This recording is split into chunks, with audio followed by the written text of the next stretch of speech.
Audio is rolling. We have audio.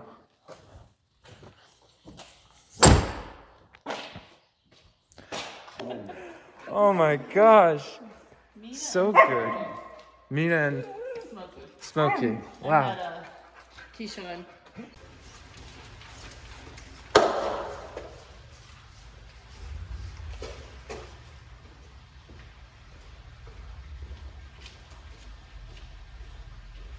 Now, I actually happen to know what I'm doing here because I've been running a BMW coding and programming service for the last 4 years.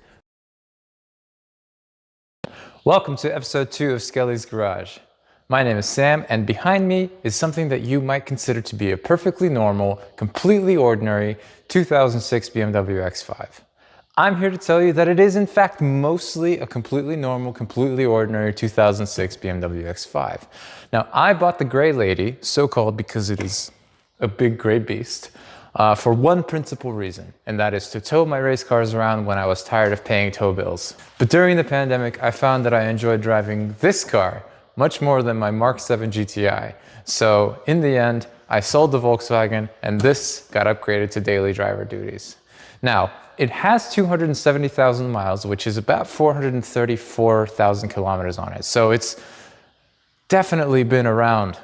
And I've put a ton of time in the driver's seat, towing cars, moving house, just driving it around and getting groceries. Everything that you might need to do, I've basically done it in this car. But unfortunately, for the last 3 months, the lady has been kind of out of commission. We developed a coolant leak, and at the same time, the DME decided to leave the chat.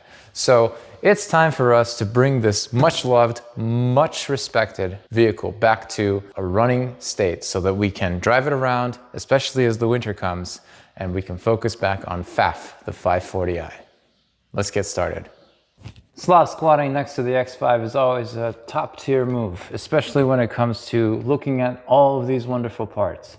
So we've got a few of the coolant pipes, some of the hoses, an expansion tank, the hose for the auxiliary water pump, another water pump itself right here, and here we have a thermostat, and obviously BMW coolant and distilled water that we're going to have to mix. Distilled water is extremely important.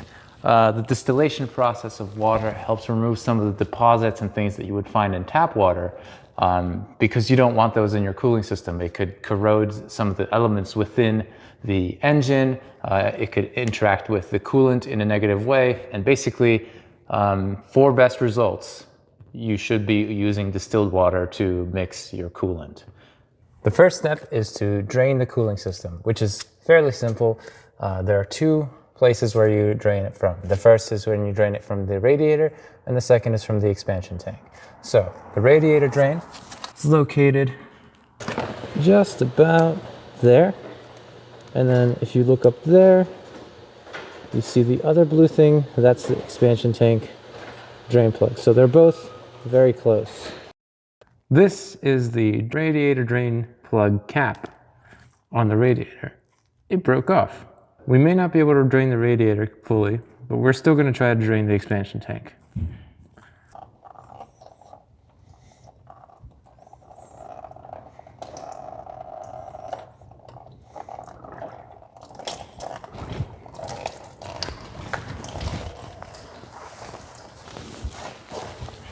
It can be helpful to open the expansion tank from the top so that the flow can be more or less continuous.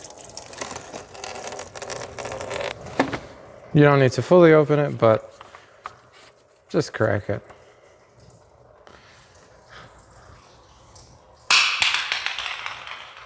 So our next step is to remove some of these things that are in the way. We want to remove the intake, we want to remove the air box.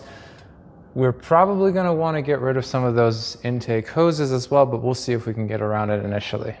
So let's get to it.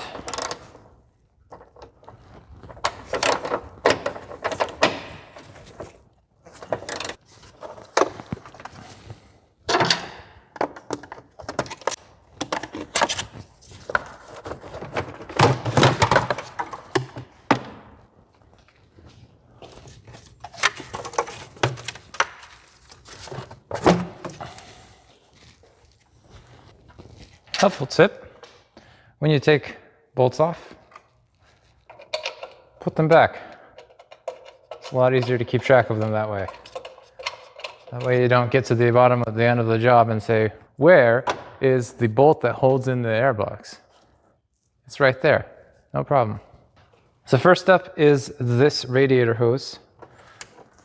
We take a pick, insert it in there, and pull up, and that releases the clips that hold on the hose. Fairly straightforward. Usually what happens when you try to pull it out is that you knock the clips back in place, which is not a desirable outcome. But since we're replacing it, we can just take these clips and just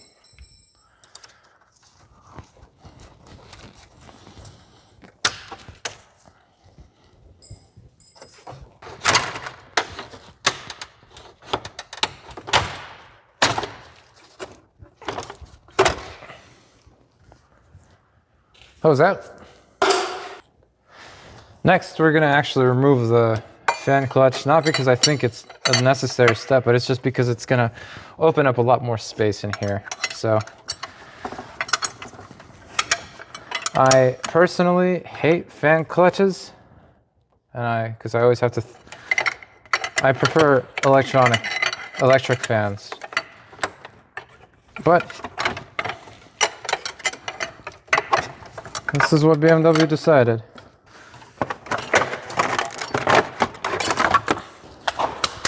So let's get the expansion tank off. We just undo the clips. Let's see if we can release the hose. Great.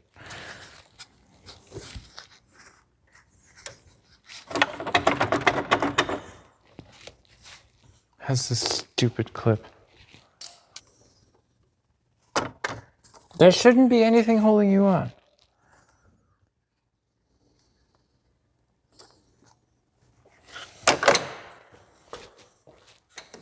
Unfortunately, the expansion tank did not play nicely. It was really stuck on there, and when it finally did come out, it took a portion of the mounting place with it, which was honestly rather impolite. Luckily, to ease the pain of this great injustice, my landlord came to visit with her dogs. Oh my goodness. They are wonderful. Once they left, however, I decided to reverse the car's orientation in the parking spot to make it easier to shine light, get some lunch, and try to find a new mounting plate.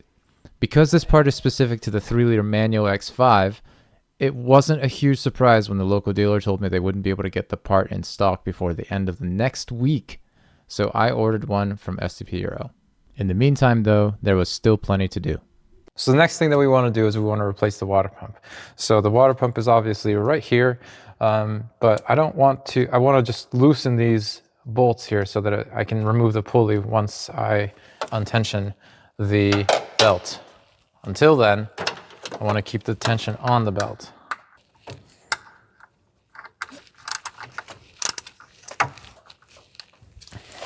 Okay. Now let's remove the belt.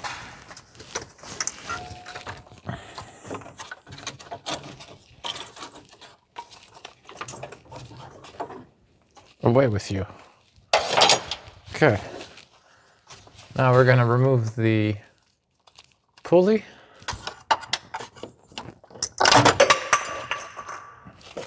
There we go. Pulley's off. Just get to inspect it, make sure that there are no cracks, no signs of real wear. All right, we'll clean this up before we put it back on.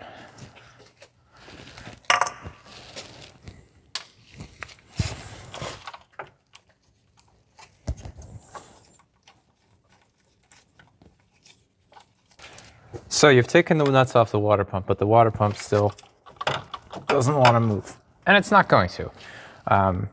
It's been on there for inevitably quite a long time, but it's not going to go anywhere. So what we need to do, first of all, before we do anything else, we need to bring the pan.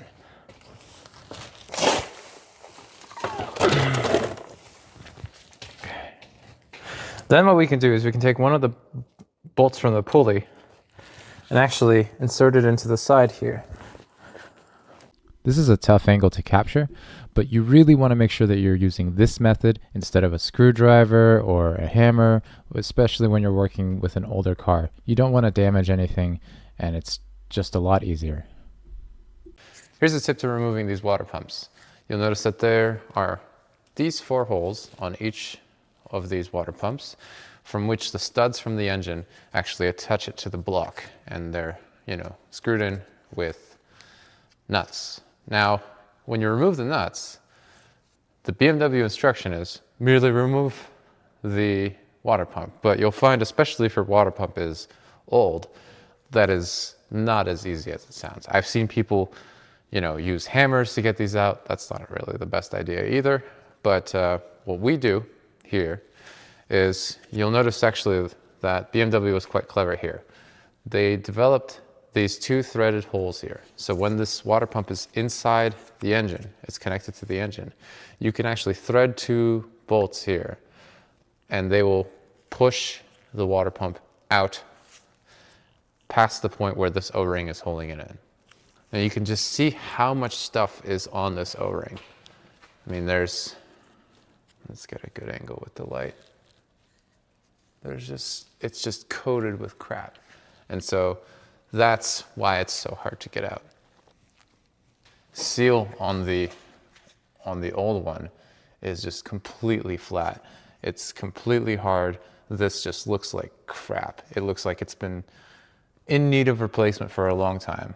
So we're replacing this old standard BMW water pump with a new Graph water pump. And the benefit of this one is actually that it has a metal impeller. It's less prone to breaking. I mean, this one's not going to break either, but over time they do degrade. I've had good success with these. And again, you don't want to use a gasket on this. The only seal between this and the engine is this O-ring. So what we're going to do next is we're going to clean up that area, and then we're going to install the water pump, install the new thermostat, and we'll be ready to go.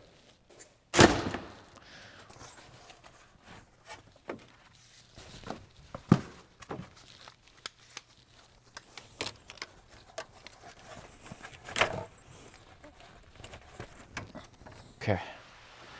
All right. Now that we're able to push it on a little bit, we're just going to take these nuts and use them to push it in the rest of the way, and then we'll torque them appropriately.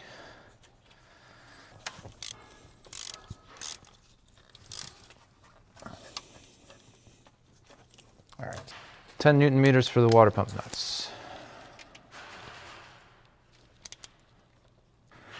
It ain't much.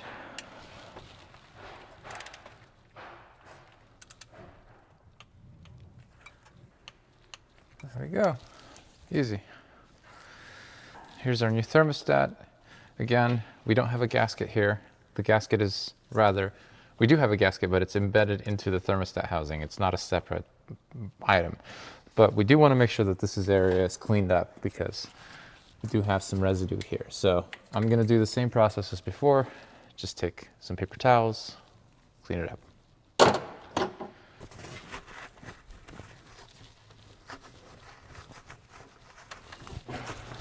Look at all that crap. So we've got the new thermostat going in. It goes in like this because we got the electrical connector. This is an electrically controlled thermostat with a mechanical failsafe. So in it goes.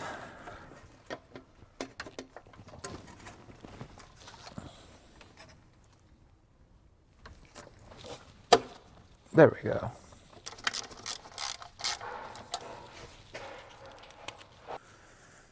.22 Newton meters.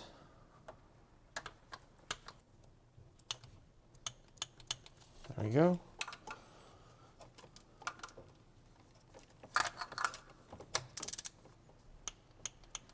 Okay. And remember, when you have a click style torque wrench, you want to have it store it at its lowest setting. That is how you make sure that your torque wrench stays accurate. And also don't throw it. It's always a good practice too.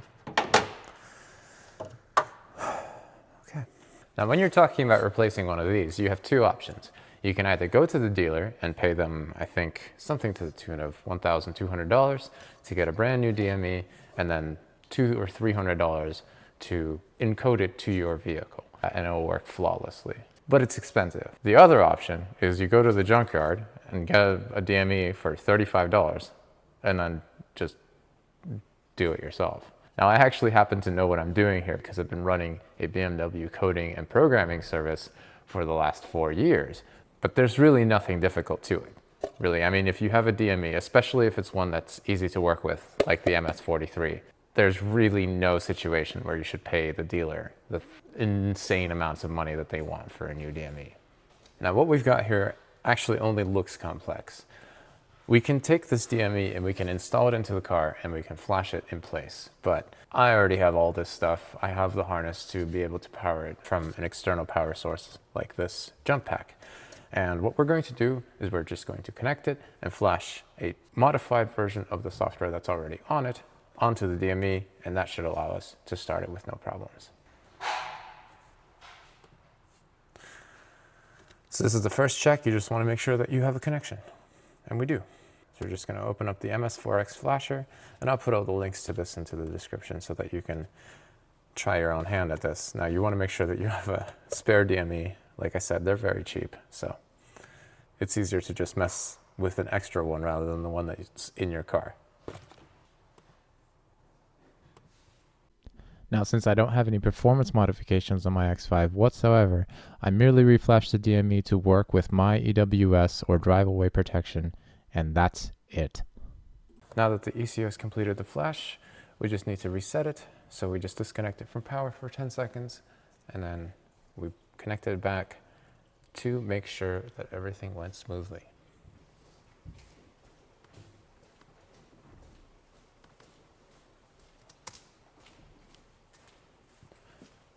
Perfect. This tells us that the DME is perfectly communicating with the computer and that we are all set to go. Once we finish the rest of the coolant work stuff, we'll be able to put this in and the engine should fire without any problems. All right, to replace the DME, it's really quite simple. First, you take this garbage out. This one's actually trash. We have a new one. Then, there's this panel here, which has a number of bolts connected to it. So we want to get those out as well.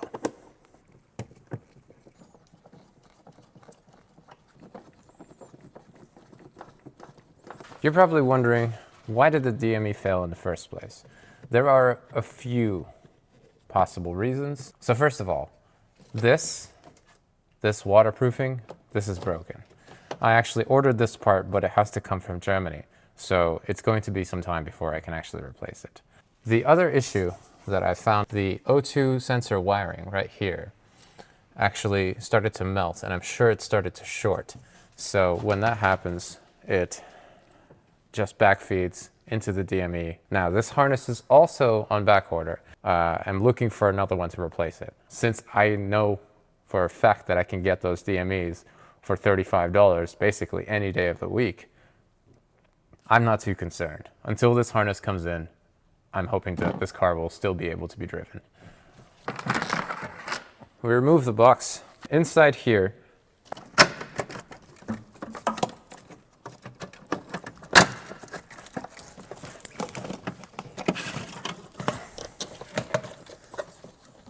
is the DME.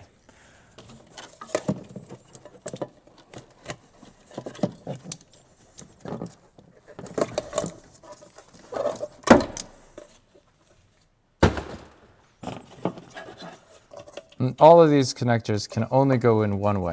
So DME is in.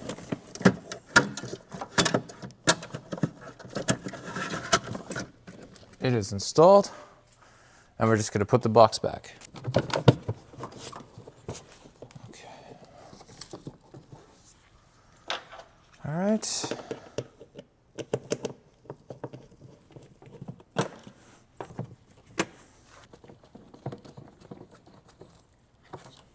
Okay. Time for the new cowl. Just look at this magnificent thing. It's not broken. And it's brand new. And it cost me a lot of money. The new cowl fits in just like the old cowl. It seems that perhaps I might be missing some things here, because this stuff never really, like, none of this clips in correctly. And I don't know why. We'll have to figure that out at some point. I don't know what the story is there. But anyway, we have a new cowl in. I'm not fully confident it's gonna do better than the old one, but at least it's not broken. I gotta vacuum this out. It's a new day. We have the expansion tank mounting plate. It's finally arrived. And so the only things that are left to do are install the plate, install the expansion tank, fill and bleed the system with coolant, and we should be ready to go. There are two bolts that hold on to the expansion tank mounting plate. One of them is here at the top, the other one's at the bottom. I already got the first one loose, so.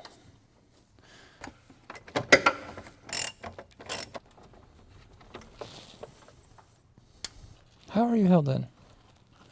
One. Let's look at the new one. In addition to the two bolts, there's also a clip, and I'm just going to use a screwdriver to get it out. Ah! God damn it.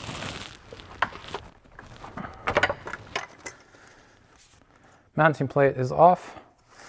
As you can see, this is the clip I was talking about. We're going to have to remove that and reattach that to the new mounting plate.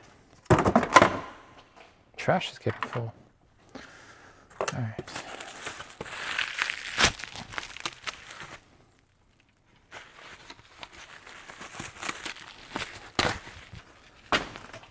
Clip.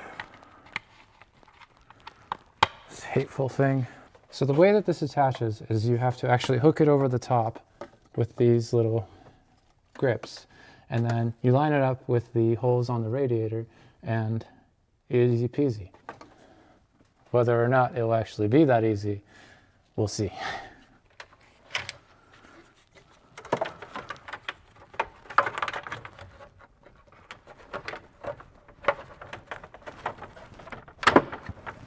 Okay.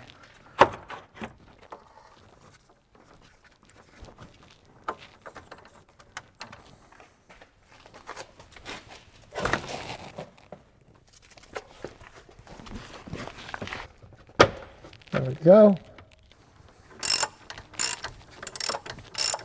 There's not really a torque rating for these bolts because they just go into the plastic.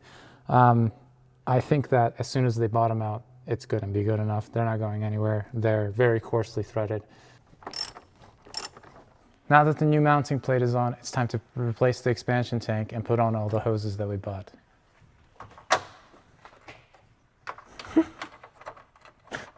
This is so broken. Alongside the expansion tank, I bought a new expansion tank cap and a new coolant sensor. They're really pretty cheap, and there's no reason why you shouldn't replace them. These caps wear out. BMW cooling systems are at a higher pressure than traditional automotive systems. They're at 2 bar, and most automotive systems are at 1.2 bar. So these do tend to go. And a new coolant sensor, I mean, it's just easier to replace it when the expansion tank's out, and it costs like $8. So why not replace it? Get the expansion tank in, just line it up with the holes on the mounting plate. There is a little tab for this little guy to go in. It's right here. It has to kind of ride into it, and then it sits into place kind of just like that. So when I said that the original one was faulty, like, this is how they should come off, like, with that little effort. The fact that it took such a monstrous amount of effort to get it off, that it broke the mounting plate, clearly tells me that it's been a very long time since this has been changed. Now that the expansion tank is in, we're going to reinstall this clip. And the way that you can tell how it goes in is if you look at the old one, you'll see that there are grooves on the side of it. So if you position it as though it's sitting in your car, which is like this, you'll see that it has to, the right side has to be the right side of the clip has to be pointing upwards. And then on the other side, it does the opposite thing and it sits downwards. So this is how it's secured in the car. There we go. This is the hose that goes right here. Putting in the upper radiator hose, very straightforward. There are O-rings in these, which is why they can be sometimes challenging to seat and why you need to make sure that they seat correctly.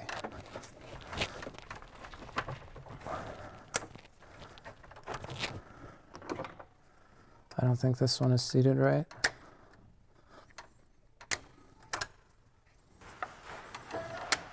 There we go. You'll have to hear it click. Let's reconnect the lower radiator hose. No, I'm not replacing this one because I actually just replaced it.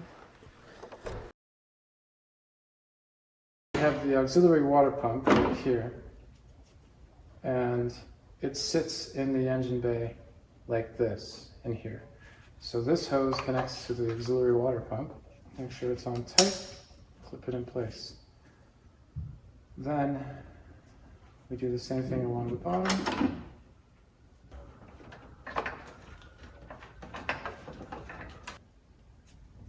Cool. Very good. There we go. You heard the click. We're in business. So the only question is, once we do this, where does this go? Because I cannot find a port for this hose. My thought so far was, if I just kind of get this staged, I could put the hose in and then figure it out, but I am not sure that's going to be helpful.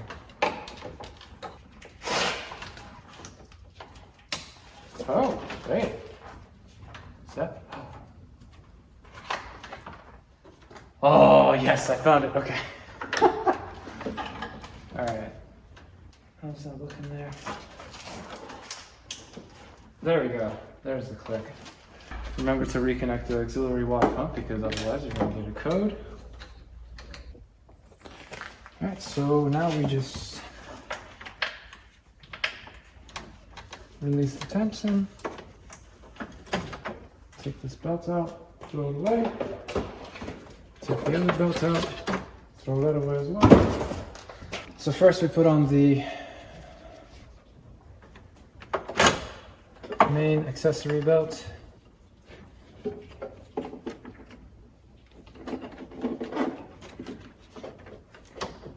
Now, if you've done one BMW, you've done them all. So,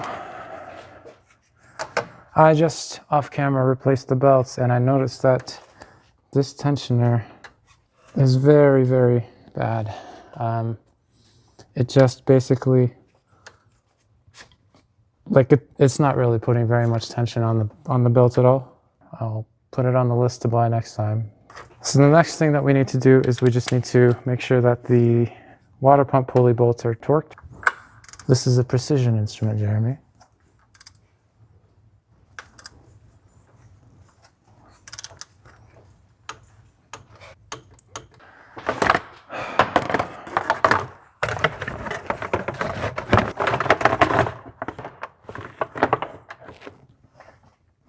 What? Now this is just like the most fun part of working on this car. When this shroud is like kind of sort of attached and you're holding this fan because there is nothing else you can do. And you have to kind of finally thread it on. Oh, thankfully my wrench is just in reach. And then you have to remember, what is reverse thread? And then eventually, painfully, slowly, it worked. God, I hate clutch fans. If you know of some way to convert the E53 to use like a BMW standard electric fan, please let me know. I know that the E46 330i's, the ones with a manual, have an electric fan. And that is an incredibly easy to use unit. But I don't think that it will fit on this radiator. I'm pretty sure that the radiator on this is significantly bigger. But if you have an idea, or if you know of any way that works, please let me know. I hate this so much. I need to buy a new one of these radiator shrouds because this one is completely toast. And boy, howdy does it show. It's missing all of the clips here. The bracket that holds the harness for the auxiliary temperature sensor is broken. It just sucks. And I should have bought one, but I keep forgetting about the existence of this thing.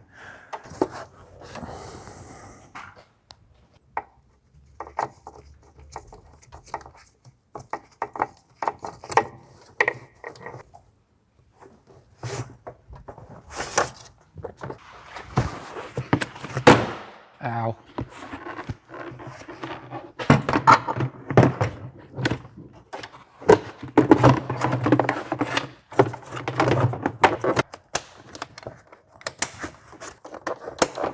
Okay. Oh no, where are my airbox bolts? That's right, they were there until I just took them out so that I could put the airbox in.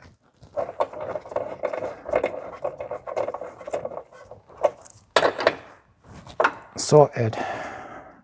Here is a helpful tip on how to mix this fully concentrated coolant and make it into something that you can actually put into your car. Now, see, sometimes people will fill their cars with one of these and then fill it with one of these, but like, unless you're doing a complete coolant flush, that's gonna be way too much coolant and you're gonna wind up with a weird mixture.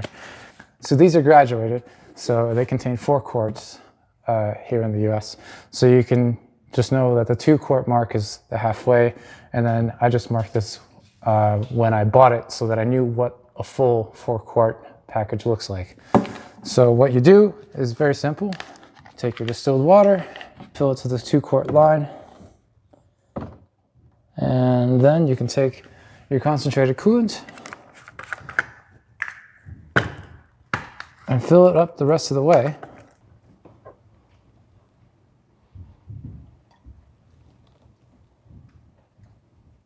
Oops.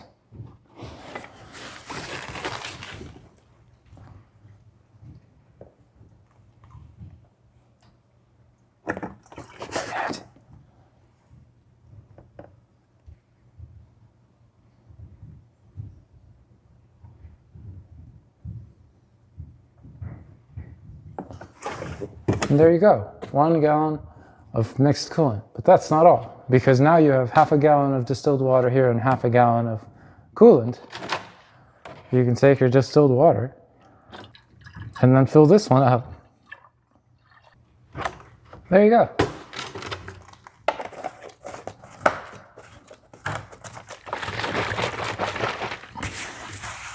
And you can clean coolant up a lot easier than oil, for example. So I'm not too worried about this. I'll get this in a moment. The process for filling coolant on a BMW X5 is basically the same as it is on any other BMW. You loosen the bleeding screw, you turn on the ignition and set the heat to the highest setting at the lowest fan, and it will start circulating the coolant because it has the auxiliary water pump. So that's what we're going to do right now.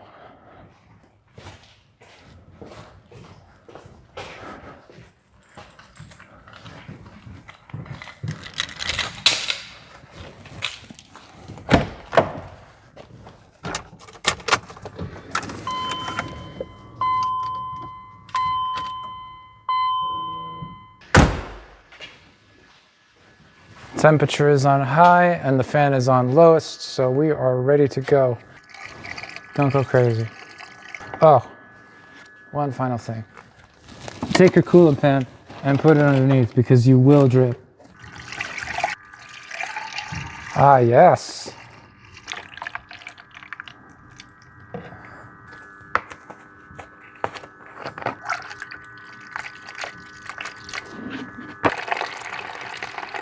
There we go.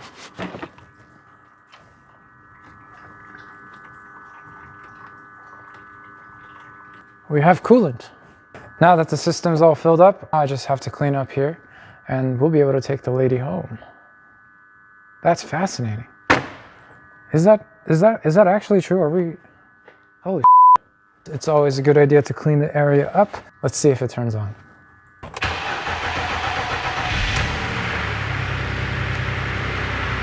Yeah, nice.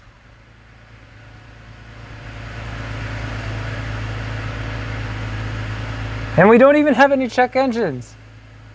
Ah. Ah, that's so good.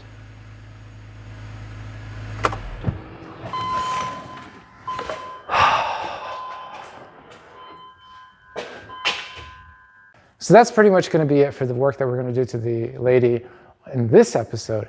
This is finally going to let me be able to put this back at my house and put the 540 back in here so that we can make that car progressively less broken.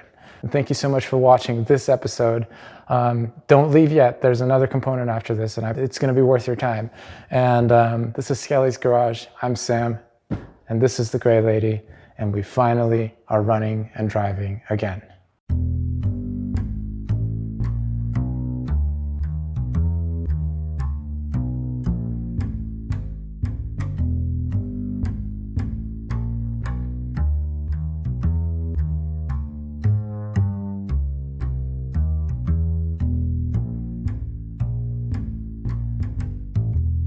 It was a cold night in a cold city with nothing but lit windows and drawn curtains all around.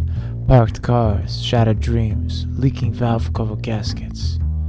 I was sitting on my porch one afternoon waiting for my latest shipment of BMW genuine coolant and antifreeze when a man appeared all dressed up, nice shirt, decent jacket, great tie. Lawyer? Banker? Salesman of mediocre suits? He greeted me with a good evening, which I found strange considering it was just after 4 p.m. I dutifully responded with a hi. The fellow revealed to me in no uncertain terms that he was determinedly looking for something very special indeed, and he wondered if I was in a position to accept a barterous offer. This piqued my interest, and I was willing to play along to see where the music stopped, so I said, "Yeah, sure." He passed me a manila envelope from his jacket pocket. I opened it and understood that he was looking for none other than Dingus, my ratty E36.